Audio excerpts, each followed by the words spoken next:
Hey everybody, Nick Espinosa, your Chief Security Fanatic here, and today I want to talk about the new acting head of the FCC because her tenure, if she's confirmed, and it looks like she will be, is going to be much different than her predecessors. Now, with a new administration comes new leadership for the various agencies of the United States, and the FCC is no different, but unlike the last chair of the FCC, Ajit Pai, the new chair is friendly to net neutrality and will be taking a much different approach to a lot of the concerns that were debated through Ajit Pai's tenure. Now, since this position is critical to the health of the internet and communications in the United States, I thought it would be a good idea to basically introduce all of you to basically who is running the show. And so I'm cribbing from various sources, but I am cribbing primarily from TechCrunch, who I thought laid it out very well. Now, the Biden administration has officially appointed FCC Commissioner Jessica Rosenworcel as the acting FCC Chairwoman. Now, her record basically of standing for equal access, industry accountability, and net neutrality is pretty much amazing. She's going to be very different from Ajit Pai. Now, some background on her. Rosenworcel was first started on the FCC in 2003 and filled various other federal communication regulation roles over the year.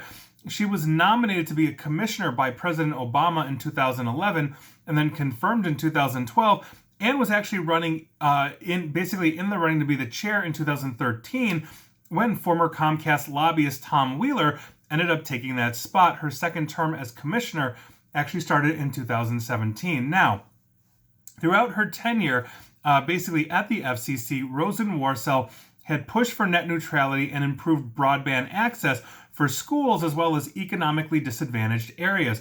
During Ajit Pai's term, she essentially offered what would be considered, resistance to what she saw, and I quote, as an unjustified hands-off approach to regulating telecoms and a fierce indictment of the FCC's failure to act in the best interests of the people it serves. Now, some of the notable quotes from her in her tenure, and I find these to be perfectly interesting, or perfectly honest, to be really interesting, I should say, regarding the 2017 vote that killed net neutrality, and I quote the acting FCC Chairwoman, "I dissent from this rash decision to roll back net neutrality rules. I dissent from the corrupt process that has brought us to this point, and I dissent from the contempt this agency has shown for our citizens in pursuing this path today. The decision puts the Federal Communications Commission on the wrong side of history, the wrong side of the law, and the wrong side of the American public." To continue, in 2018, with an epidemic of robocalling, and if you've ever been asked to renew your car's warranty, you'll know what I'm talking about, she actually contradicted Chairman Pai's claim that a $120 million fine, which pretty much wasn't collected from everything that I've read, for basically one offender of all these robocallers, proved that there was quote-unquote a cop on the beat. She wasn't a fan of that overall, and this was her logic, and I quote the new acting chairwoman.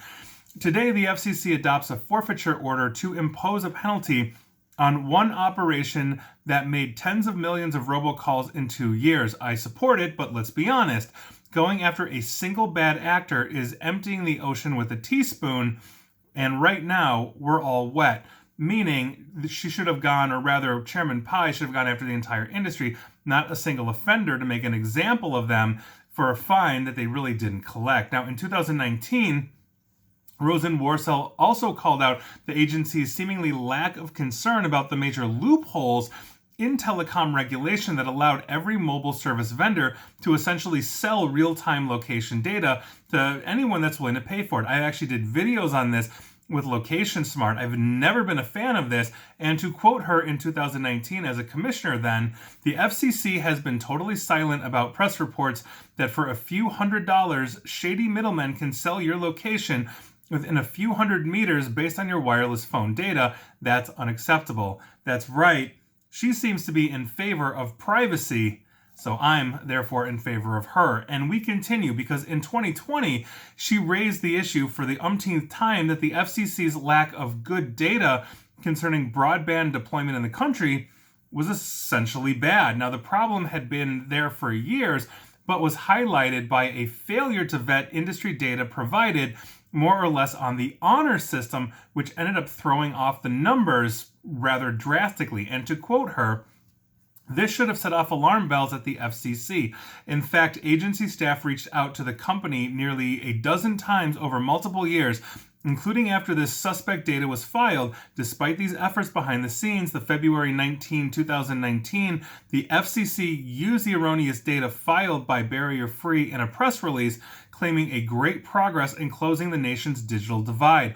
When an outside party pointed out that this was based on fraudulent information, the FCC was forced to revise its claim." And she even spoke out about now former President Trump's animosity towards Section 230 of the 1996 Communication Decency Act, something that essentially protects the platforms, the Facebooks, the Twitters, even the Parlors of the world from what their users post. It basically is a liability shield, among other things. And to quote her, and I quote, "The timing of this effort is absurd.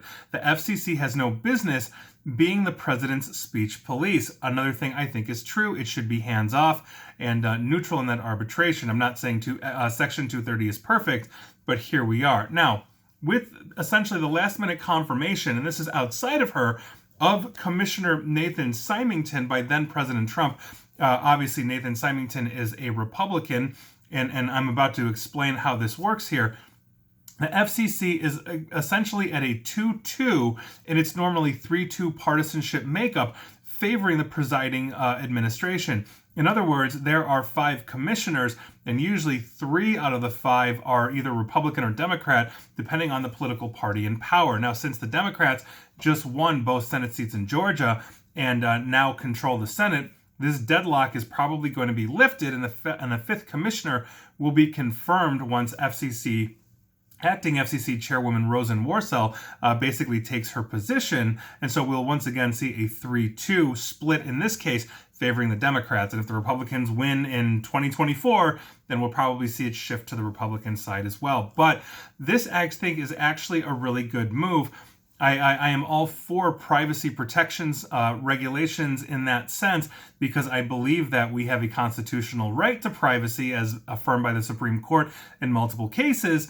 And so by virtue of that, if I've got a FCC commissioner here that is not a fan of my location data being sold to the highest bidder for a couple of $100, that's a huge progress from what we've had in the last 4 years. I'm not saying everything that Chairman Pai did was bad or anything, but there definitely was a much more loose regulation of the FCC, and now we've got somebody that's advocating for privacy and security, so obviously I'm a fan of that. Now we'll see how this plays out. We'll see if she gets actually confirmed. She is expected to be, given her history and her capability and obviously her knowledge in the FCC, having worked there since the early 2000s, but that is the new FCC commissioner. I'm curious to know your thoughts. And please like, share, follow me here on Facebook and Twitter at NickAESP. And please feel free to subscribe to me at YouTube as well. And as always, stay safe and stay online. Thanks, everyone.